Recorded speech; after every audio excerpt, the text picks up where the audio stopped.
Bismillahirrahmanirrahim. Out of unit number 3, biological molecules, the last topic is the structure of DNA, and it consists of two subunits for the learning outcome. One is to explain the double helical structure of DNA as proposed by Watson and Crick, and the other is the definition of a gene as a sequence of nucleotide which is the part of DNA which codes for formation of a polypeptide. So let's start with the proceedings.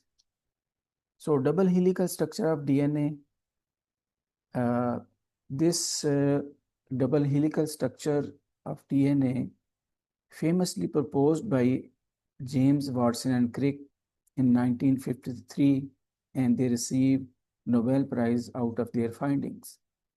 So this structure revolutionized our understanding of heredity, and their model, building on the work of many other scientists' work and findings. For example, the Rosalind Franklin, she was expert in X-ray diffraction methodology and technology, and the Irving Chargaff, who was a biochemist, and he proposed certain rules for the base composition.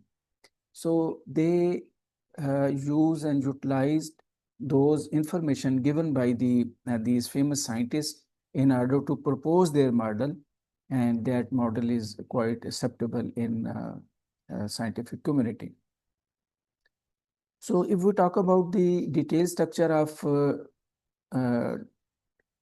DNA structure proposed by Watson and Crick, so we come across different headings. So what are those? Number one is the DNA molecule is a molecule consists of two polysaccharide strands. So DNA molecule consists of two long chains or strands of nucleotides. Each nucleotide is a building block composed of three parts. We know a deoxyribose sugar, a 5-carbon sugar molecule, phosphate group, a negatively charged group containing phosphorus and oxygen, a nitrogenous base, a molecule containing nitrogen. There are 4 types of nitrogenous bases in DNA: adenine, guanine, cytosine, and thymine. And then the deoxyribose and the nitrogenous base, the phosphate group, they form a backbone, which is named as sugar phosphate backbone. The sides of the ladder, if we consider DNA as a ladder, so the sides of the ladder are formed by the alternating deoxyribose, sugar, and phosphate groups linked together by strong covalent bonds. This forms the sugar phosphate backbone of each DNA strand. So the phosphate groups of one nucleotide are attached to the 5-carbon of its deoxyribose, and this sugar is then attached to the phosphate group of next nucleotide via its 3' carbon. This creates a directionality to each strand, which is named as 5' and 3' ends. So this is the sketch of this 5' and 3' idea. So if we take this sugar deoxyribose, why it is deoxyribose? At carbon number 2, there is no oxygen in it, whereas in RNA there was OH group. So that's why it is 2-deoxyribose and generally deoxyribose.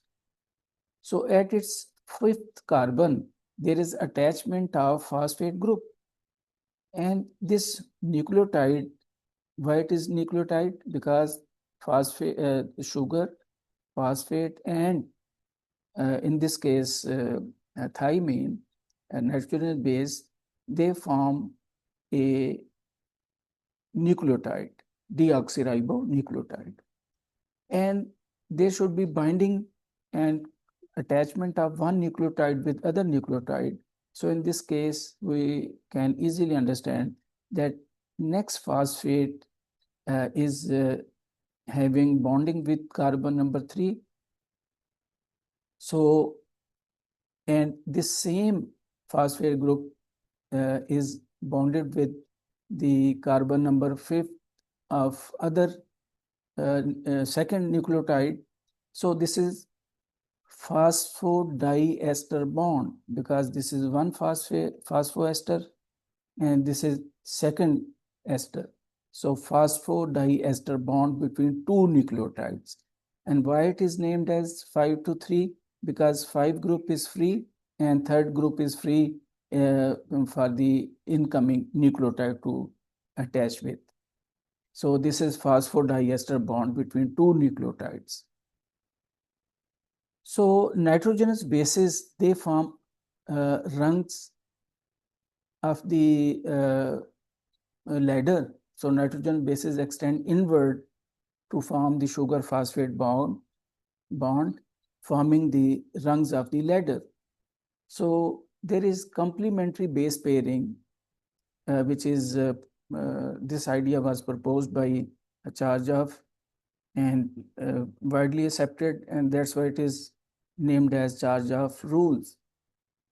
Two DNA strands are held together by hydrogen bonds between nitrogen bases on opposite strand. Critically, these pairs bonding is in the sequence of adenine always paired with thymine, forming 2 hydrogen bonds, guanine always paired with cytosine, forming 3 hydrogen bonds, and vice versa. For example, C with T and T with A.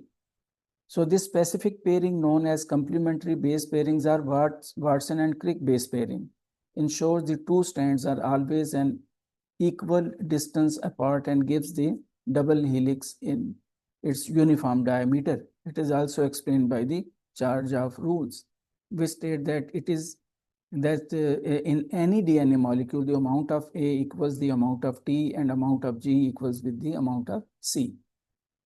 So the strand, they should be anti-parallel. What does that mean? The two strands of DNA double helix run in opposite direction. If one strand runs from 5 to 3 prime, that is the sugar phosphate backbone goes from 5 to 3 prime end, and complementary strand should run from 3 to 5. This anti-parallel arrangement is crucial for the DNA replication and transcription, which is evident from this sketch. What does that mean? So this is one strand starting from 5 end and ending at 3 end. In this case, the nitrogenous bases, they are on right side, facing the right side of the molecule.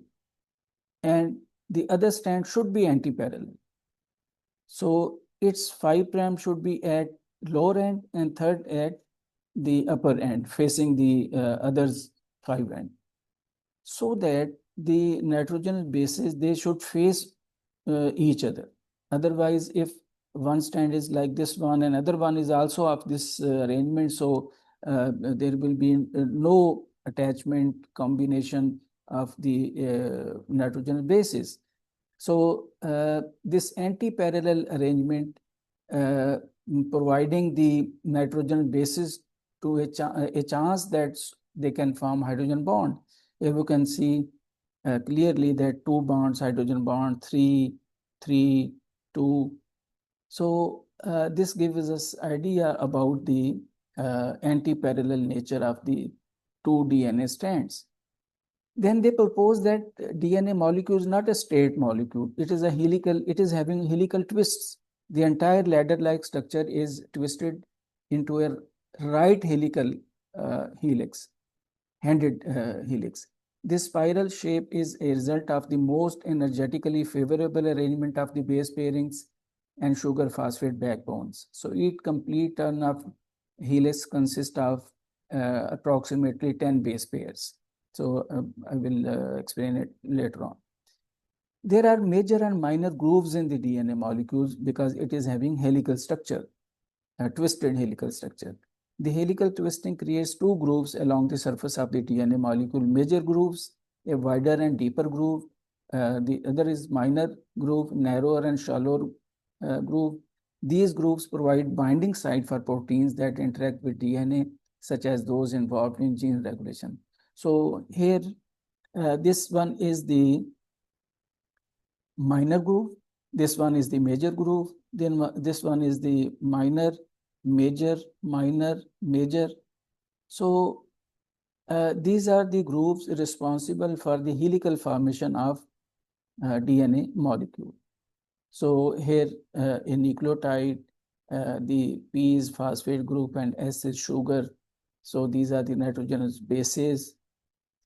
One more point to discuss, that in this case, the nitrogenous bases, if we talk about and consider this one strand, for example, A strand, so its pyrimidine should face the pyrimidine. Purine should face the pyrimidine, so that the bonding between these two should provide the DNA molecule equal distance. And same is true in other strands. So one nucleotide should one nitrogenous base should be pyrimidine, other one should be purine, and same in rest of the cases, so that the equal distance between two strands. So stabilizing, what are the stabilizing forces? The double helical structure is stabilized by several forces, hydrogen bonds, as mentioned, these between complementary base pairs, while individually these bonds are weak, but their collective strength is much more in providing DNA stability. Then comes the base stacking interactions. The flat aromatic rings of the nitrogenous base, they stack together and they are forming a sort of interaction between these two and stabilizing the overall structure of DNA.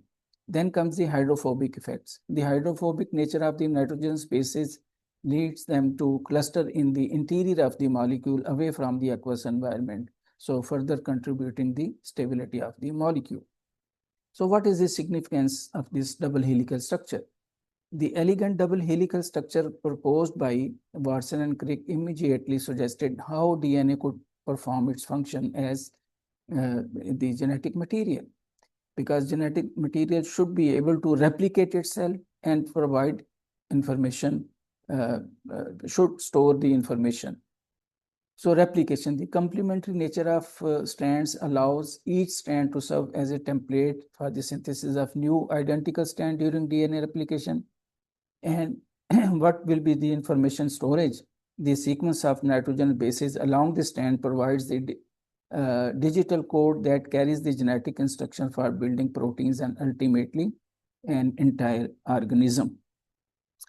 So I will discuss the last part of the syllabus, the biological molecule syllabus. Unit number 3 is the definition about a gene.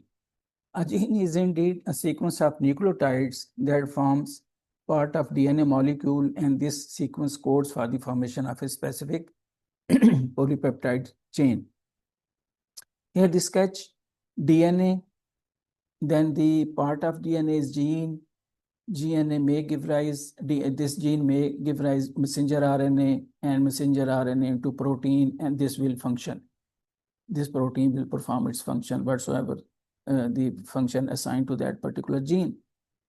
Then comes the other, due to, if that gene is not responsible for a protein's synthesis, then it may be of non-coding RNA molecule. So this non-coding RNA molecule may be ribosomal, may be transfer RNA, may be other form of RNA. It will function as per its role in the metabolism or functioning in the body. So what is the explanation? Sequence of gene should have sequence of nucleotide. DNA is made up of building blocks called nucleotides. Yes, each nucleotide contains sugar, phosphate group, and nitrogenous bases. We know the specific order of these bases along the DNA strand is carrying the genetic information, which is genetic code. So part of DNA molecule, a gene is not entire DNA molecule. This is important. Instead, a DNA molecule carrying many genes, and they are arranged linearly along its length. So they code for the formation of a polypeptide chain, gene. So this is a crucial functional aspect of the gene. So this sequence of nucleotide within gene provides instruction for building a specific polypeptide chain. This process involves two main steps: transcription, formation of messenger RNA, translation, formation of proteins from the messenger RNA. This is the central dogma of life, which we have already discussed in previous lessons. So polypeptide chain is a chain of amino acid linked by peptide bond. One or more of the polypeptide chain can fold into specific three-dimensional structure to form a functional protein. Protein performs variety of functions in the body because they can control each and every aspect of the body. Maybe they act as enzymes, hormones, transporters, and rest of the functions. So in essence, genes are the fundamental units of heredity. What they do, they carry the blueprint for producing the proteins, and those proteins make up and operate all living organisms. So the function of gene is just to provide the proteins, and proteins will control each and every aspect of the cell and even living organisms. So that is all about the biological molecules unit given in our MD-CAT syllabus. Till the next topic, Allah Hafiz from my side.